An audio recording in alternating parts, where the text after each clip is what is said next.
Minsan talaga, mga minamahal, kailangan natin ng matalas na pangangaral. Amen? Bakit po? Bakit kailangan natin, mga minamahal, minsan ng matalas na pangangaral? Para magising yung ating konsensya. Praise the Lord. Minsan kasi natutulog yung ating conscience. Amen? Yung konsensya natin, mga minamahal. Kaya kailangan talaga natin ng minsan yung matalas na pangangaral para magising tayo. Praise the Lord. Mga minamahal, ang katotohanan ay masakit dahil ito po ay naglalantad. Amen? Yung Word of God, may time talaga na masakit dahil inilalantad niya ang katotohanan. Praise the Lord. Hebrews chapter 4, verse 12. Dito po sa Aklat ng Hebreo, Kapitulo 4, versikulo 12, ito po sinasabing, sapagkat ang salita ng Diyos ay buhay at mabisa at matalas kasailaman tabak na may 2 talim at bumabaon hanggang sa paghiwalay ng kaluluwa at espiritu, ng mga kasukasuhan at ng utak at madaling kumilala ng mga pag-iisip at mga haka ng puso. Amen. Amen. Praise the Lord. Minsan, mga minamahal, pag meron tayong sakit, meron tayong tinatago, mga minamahal, o meron tayong hidden sin. Amen? Pag naririnig natin ang salita ng ating dakilang Diyos, lalo na kapag may tinatago tayo, kasalanan, para tayong inoopera. Amen? Praise the Lord. Para tayong inoopera na walang pampamanhid, walang anesthesia. Napakasakit. Amen? Pag may tinatago tayong hidden sin, kapag meron tayong hidden sin, amen?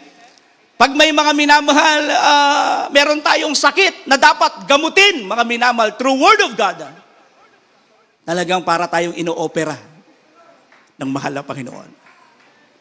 Praise the Lord. Pero napakasarap kung ang mahal na Panginoon na mag-oopera sa atin. Amen? Bakit sabi sa Biblia, ang mahal na Panginoon, sumusugat siya, pero siya din ang nagpapagaling. Amen? Palakpakan natin muli ng malakas ang ating pinakamamahal na Panginoon sa Kristo. Hallelujah. Napakasakit talaga. Bakit, mga minamahal? Alam niyo po, binubuksan po kasi nito yung laman ng ating puso. Amen? Kapag napakinggan natin ang salita ng mahal na Panginoon, binubuksan ito yung laman ng ating puso. Praise the Lord. Inilalantad niya, mga minamahal, yung mga lihim na naitatago. Amen? Praise the Lord. At ipinapakita nito kung sino tayo sa harapan ng mahal na Panginoon. Praise the Lord. Alam niyo po, mga minamahal, yung awit kanina, habang ina-attach ko siya, mga minamahal, sa ating tinatalakay, grabe. Sabi ko nga, habang nakapigit ang aking mga mata, grabe, mga minamahal, ang mahal na Panginoon sa ating lahat. Grabe ang pagmamalasakit niya sa ating lahat. Amen? Grabe yung pagmamahal niya sa ating lahat. Para lang maligtas tayo. Para lang makatiyak tayo sa kanyang mga pangako. Amen? Jeremiah chapter 23 verse 29. Pakibasa mo na po. Ito po ang sinasabi sa Jeremias, Kabanatang 23 at ang talata ay 29. Hindi baga ang aking salita ay parang apoy, sabi ng Panginoon, at parang pumupukpok na dumudurog ng bato. Amen. Amen. Kaya pala masakit, mga minamahal. Minsan ang salita ng mahal na Panginoon, lalo na mga minamahal, kapag merong tayong mga minamahal, dumi sa puso, mga minamahal, merong basura sa puso natin. Kaya pala minsan masakit, sinusunog pala yun, mga minamahal, ng mahal na Panginoon. Through His Word. Kaya sabi sa Biblia, ang salita ng mahal na Panginoon parang apoy. Amen? Sinusunog niya yung mga dumi sa puso natin. Kaya minsan talagang umaaray tayo. Praise the Lord. Ano pa? Sabi mga minamahal sa ating binasang talata, parang maso, parang martilyo, mga minamahal. Binabasag niya yung tumitigas nating puso. Amen? Para lumambot. Praise the Lord. Purihin ang ating dakilang Diyos. Kaya mga minamahal, kaya kapag nasaktan po tayo mga minamahal sa mensahe, huwag nating isiping agad mga minamahal, grabe naman si Brother Jerby. Amen? Grabe naman ang mga mangangaral dito. Talagang ang iba, napakasakit mangaral. Yung iba, mga minamahal, talagang hindi naman. Amen? Praise the Lord. But may mga masakit mangaral. Praise the Lord. Purihin ang ating dakilang Diyos. Mga minamahal, dapat ang isipin natin, o itanong natin mga minamahal sa ating mga sarili. Mahal na Panginoon. Sabihin natin, mahal na Panginoon, kung tayo man iyon, kung tayo man mga minamahal, ang tinutukoy ng mensahe, dapat mga minamahal ang itanong natin sa ating mga sarili, or kausapin natin ang mahal na Panginoon. Mahal na Panginoon, ano po ang nais mong baguhin sa akin? Amen? Mahal na Panginoon, ano po ba yung aking dapat alisin sa buhay ko? Praise the Lord. Kasi napakahirap kapag biniblame mo sa iba. Amen? Actually, alam mo naman pala. Amen? Na tayo ang may pagkukulang. Praise the Lord. Kaya kailangan nung kami na mahal. Tanungin natin ang mahal na Panginoon. Ano po ba ang nais mong baguhin sa akin? Amen? Alam niyo po, ito ay personal na pangungusap ng ating dakilang Diyos sa ating lahat. Hindi po ng mangangaral. Amen? Tingnan niyo po, 1 Thessalonians chapter 2, verse 13. Dito po sa unang Tesalonica, Kapitulo 2, versikulo 13, ito po sinasabi, at dahil naman dito kami ay nagpapasalamat na walang patid sa Diyos, na nang inyong tanggapin sa amin ang salita na ipinangaral, sa makatwid bagay ang salita ng Diyos, na inyong tinanggap na hindi gaya ng salita ng mga tao, kundi ayon sa katotohanan ng salita ng Diyos, na gumagawa naman sa inyo na nagsisampalataya. Amen. Amen. Kaya mga minamahal, makita natin, yung mga ating mga naririnig na mga pangaral, mga kapatid, hindi po yan personal na galing sa tao. Galing yan sa mahal na Panginoon. Amen?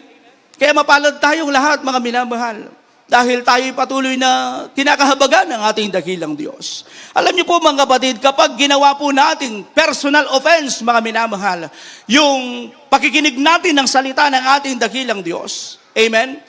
Sigurado mga minamahal, isasara nito ang ating puso at mga minamahal, ito pa yung magiging dahilan para unti-unti tayong lumayo sa mahal na Panginoon. Amen? Kapag mga minamahal, pinersonal natin, mga minamahal ang salita ng ating dakilang Diyos, mga minamahal, pinersonal natin yung mga nangangaral ng salita ng ating dakilang Diyos. Hallelujah. Iba po yun. Kapag mga minamahal, ginawa po natin, mga minamahal, ang personal na pakikipag-usap sa mahal na Panginoon. Personal nating pakikugnayan sa ating dakilang Diyos. Dito tayo pagpapalain. Amen? Kailangan maunawaan natin bakit mga minamahal. Minsan may mga pangangaral na kung saan talagang, grabe mga minamahal, talagang parang mga minamahal, isinusubsub tayo mga minamahal sa lupa. Amen? Mga minamahal, ang dahilan kung bakit mga minamahal, minsan, masakit ang pangaral dahil alam ng Diyos. Mga minamahal, ang ating mga pangangailangan. Marahil mga minamahal sa pagkakataong iyon o sa pagkakataong ito, kailangan natin yung pangaral na iyon. Amen? Palakpakan natin na malakas ang ating dakilang Diyos. Alam niyo po mga minamahal, may tinatawag na offended heart. Amen? Ano yung offended heart, mga minamahal? Kapag ayaw niya yung pangaral, talagang pinagtatanggol niya yung kanyang sarili. Amen? Praise the Lord. Kapag may offended heart, ayaw niyang tanggapin yung salita ng mahal na Panginoon. Amen? Palakpakan natin na malakas uli ang ating dakilang Diyos. At yung meron namang humble heart, yung humble heart, kahit masakit pa yan, tinatanggap niya. Amen? Kahit gaano pa kasakit. Sabi nga ng ating binasang talata, mga minamahal, ang salita ng ating dakilang Diyos magkabila yung talim. Sumusugat talaga. Amen? Pero pag meron kang humble heart, kahit gaano pa yung katalim. Amen? Tatanggapin mo yan. At magiging pagpapala yan para sa iyo. Praise the Lord. Purihin ang ating pinakamamahal na Hesus Kristo. Sabi din po mga minamahal sa Biblia, Proverbs chapter 27 verse 6. Pakibasa muna po ang talatang ito. Ito po ang sinasabi sa mga Kawikaan, 27:6. Tapat ang mga sugat ng kaibigan, ngunit ang mga halik ng kaaway ay malabis. Amen. Amen. Praise the Lord. Mas mabuti pala mga minamahal na nasusugatan tayo para maligtas. Amen?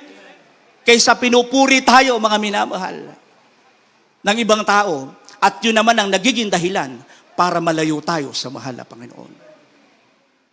Praise the Lord. Purihin ang ating dakilang Diyos. Alam niyo po mga minamahal, hindi tayo ipinapahiya ng mahal na Panginoon. Amen? Ang salita ng mahal na Panginoon, hindi tayo kailanman ito mga minamahal ipinapahiya. Amen? Hindi niya sisiraan mga minamahal ang kanyang anak. Amen? Hindi tayo sinisiraan ng mahal na Panginoon, hindi niya sinisira ang paglilingkod natin, kundi inaayos tayo ng mahal na Panginoon. Praise the Lord.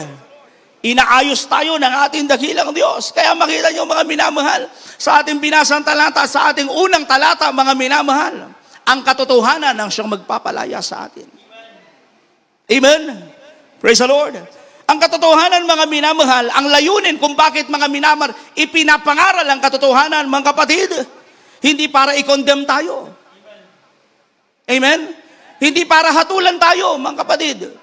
Ipinapangaral ang katotohanan, hindi para husgahan ka, hindi para husgahan ang bawat isa po sa atin. Ito po ay liberation.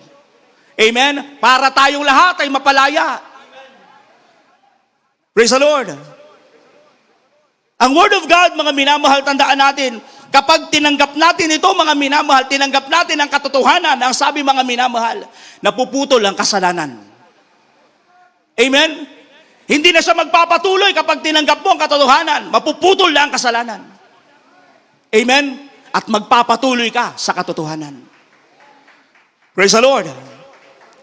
At mga minamahal ang Word of God, kapag tinanggap natin ang katotohanan, mga minamahal, lumilinaw ang direksyon ng ating buhay.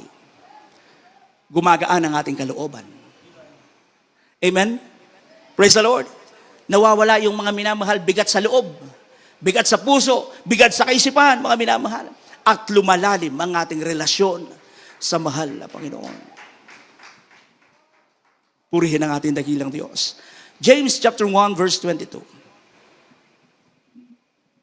Dito po sa Aklat ng Santiago, Kapitulo 1, versikulo 22, ito po sinasabing, datapwat maging tagatupad kayo ng salita at huwag tagapaginig lamang na inyong dinadaya ang inyong sarili. Amen. Amen. Praise the Lord. Baka minamahal, tingnan niyo po. Hindi pala sapat na tamaan ka lang ng Word of God. Amen? Praise the Lord. Dahil ang pinakamahalaga pala dito, kung bakit hindi sapat yung tamaan lang tayo ng Word of God, sapagkat ang pinakamahalaga pala dito, mga minamahal, yung pagtugon. Amen? Tinamaan nga po tayo, pero hindi naman natin sinunod. Useless din. Amen? Tinamaan nga tayo, pero hindi na natin ginawa ang kalooban ng mahal na Panginoon. Useless din po. Ang salita ng mahal na Panginoon, naglilinis po ng puso. Nililinis ang puso natin. Amen? Praise the Lord. inaayos ang buhay espiritual. Praise the Lord. Itinatama yung ating landas. Amen? Alam po ba natin, mga minamahal, ang pinakadelikado, amen? Praise the Lord, sa pakikinig ng Word of God, pakinggan niyo po, mga minamahal, yung pusong ayaw masaktan. Amen? Kapag nakikinig tayo ng Word of God, mga minamahal, pinakadelikado pala, pinakanakakatakot pala, kapag ayaw mong masaktan. Amen? Praise the Lord. Ito pala yung mas malalim. Ito pala yung mas malalim na katotohanan. Amen? Yung ayaw nating masaktan tayo, mga kapatid. Praise the Lord. At kung uunawain natin, mga minamahal, hindi pala mga minamahal yung matapang na pangangaral ang problema. Amen? Hindi pala yung masakit na pangaral ang problema, mga minamahal, kundi yung pusong ayaw, mga minamahal, magpaayos sa mahal na Panginoon. Praise the Lord. Naunawaan po natin. Amen? Hindi pala problema, mga minamahal, kahit gaano pa katapang yung pangaral pala, kahit gaano pa, mga minamahal, kabagsik yung mensahe, mga minamahal. Ang problema pala, kapag yung puso natin ayaw tumanggap. Amen?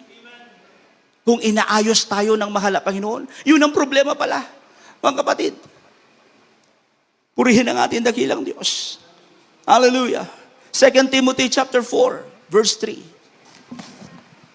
Ito po ang sinasabi sa ikalawang Timoteo, kabanatang 4, ang talata ay 3. Sapagkat darating ang panahon na hindi nila titiisin ang magaling na aral, kundi pagkakaroon nila ng katinang tainga, ay magsisipagbunton sila sa kanilang sarili ng mga gurong ayon sa kanilang sariling mga masasamang pita. Amen.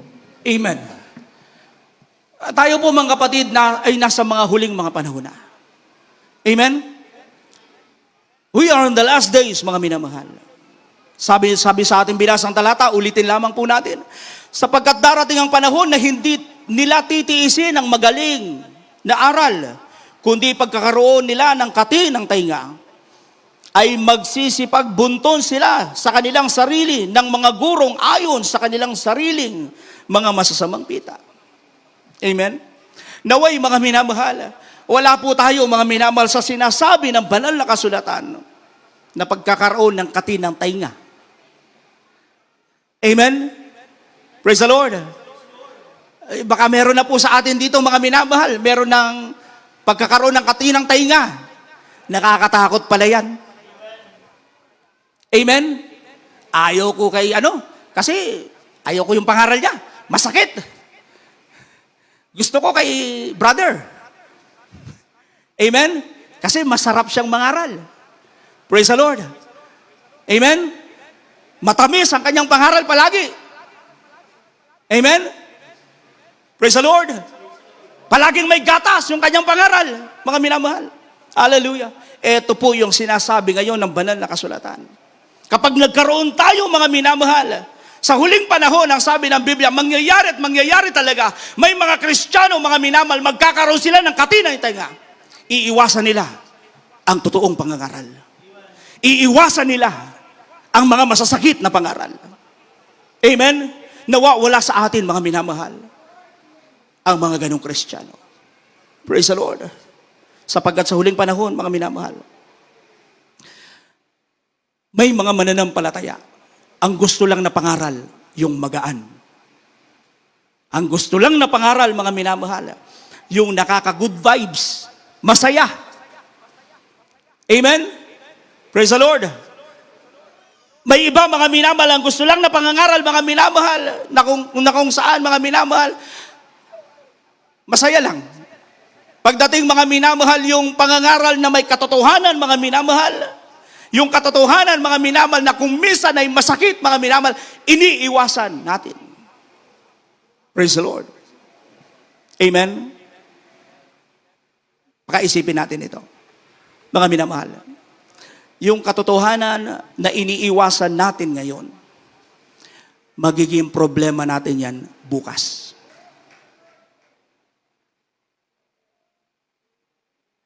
Praise the Lord. Nag-iisip tayo, mga minamahal. Yung katotohanan na iniiwasan natin ngayon, magiging problema natin bukas. Amen? Praise the Lord. Bakit? Sapagkat hindi tayo magiging tunay na laya. Amen?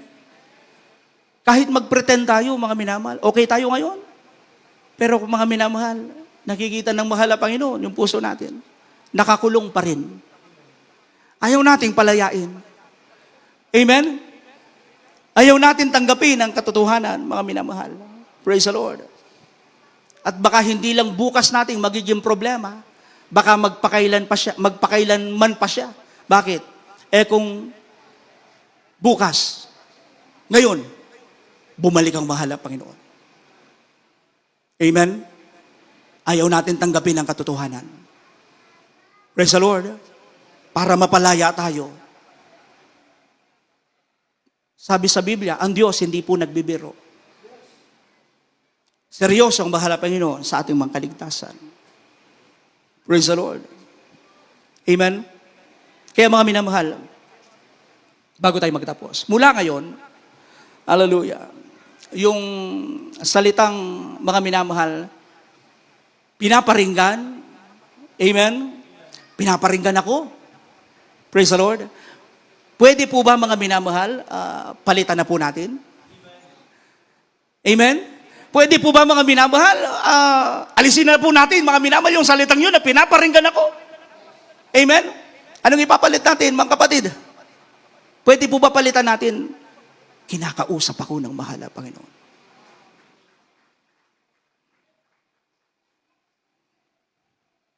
Praise the Lord. Praise the Lord. Kasi mga minamahal, pag sinabi natin, pinaparinggan ako, para lumalayo ang presence ng mahal na Panginoon. Pero pag sinabi mo pala, kinakausap ako ng mahal na Panginoon, lumalapit ang mahal na Panginoon. Nararamdaman mo ang mahal na Panginoon. Binibilas ka ng mahal na Panginoon. Mga minamahal, talagang nandyan, mga minamahal. Kapag sinasabi mo, mahal na Panginoon, anong nais mong baguhin sa akin? Mahal na Panginoon, kinakausap mo ko sa oras na ito. Mahal na Panginoon, ano po bang nais mong ipagawa sa akin? Mga minamahal, maramdaman mo talaga ang mahal na Panginoon. Pero kapag nagrereklamo tayo, mga kapatid, mga minamahal, talagang maramdaman mo pala, napakalayo ng mahal na Panginoon. Praise the Lord. Kaya, kung pwede, mga minamahal, amen, mula ngayon, alisin na natin yung salitang, pinaparinggan ako. Sabihin na lang natin, kinakausap ako ng mahal na Panginoon. Praise the Lord. Amen. Hindi tayo lugi doon. Pagpapalain ka ng mahal na Panginoon. Pagpapalain tayo ng ating dakilang Diyos. Amen? Pag ginawa natin yung bagay na ito. Hallelujah. Purihin ang ating pinakamamahal na Hesus Kristo. Kaya mga minamahal, kapag muling tumagos sa puso natin yung mensahe ng mahal na Panginoon. Amen? Huwag kang umatras. Amen? Pag tumagos sa puso natin yung salita ng mahal na Panginoon, huwag kang umatras. Huwag mong gagawin, mga minamahal, na magtampo. Amen? Praise the Lord. Mga minamahal, huwag nating iwasan yung pulpito. Ito magdadala sa atin sa kaligtasan. Itong magpapalakas ng ating pananampalataya. Itong magpapabuti natin sa relasyon sa mahal na Panginoon. Amen? Kapag tumagos sa puso natin ang mensahe ng mahal na Panginoon, sa halip na lumayo ka, mas lalo kang lumapit sa mahal na Panginoon. Amen? Mas lalo mong mga minamahal na sain ang ating dakilang Diyos. Praise the Lord. Palakpakan natin ng malakas ang ating pinakamamahal na Hesus Kristo. Amen? Ngayon sabihin natin sa mahal na Panginoon, hindi mo po ako pinaparinggan. Kinakausap mo po ako. Amen? Praise the Lord. Kasi mga minamahal, actually mga minamahal, hindi namin alam ang mga problema ng bawat isa po sa atin. Hindi namin alam kung anong problema ng iba. Amen? Minsan talaga, nasasakto lang talaga sa ating pangangailangan. Amen? Purihin ang ating pinakapalakpakan natin ng malakas ang ating dakilang Diyos. Huling talata, mga minamahal. Maghanda na po ang ating mga beloved singers. John chapter 17, verse 17. Dito po sa aklat ni Juan, Kapitulo 17, versikulo 17. Ito po sinasabi, pakabanalin mo sila sa katotohanan, ang salita mo'y katotohanan. Amen. Amen. Praise the Lord. Sabi mga minamahal sa Biblia, pakabalin tayo sa katotohanan sapagkat ang salita ng mahal na Panginoon ay katotohanan. Amen? Ang pulpito, mga minamahal, ay ginagamit hindi para saktan tayo. Amen? Ang pulpit, mga minamahal, ginagamit para baguhin tayo. Praise the Lord. Para lalo tayong ilapit sa mahal na Panginoon. Hallelujah. Purihin ang mahal na Panginoon. Sa mga oras na ito, mga minamahal, muli nating alayan ang mahal na Panginoon ng isang makalaging tapapuning awitin.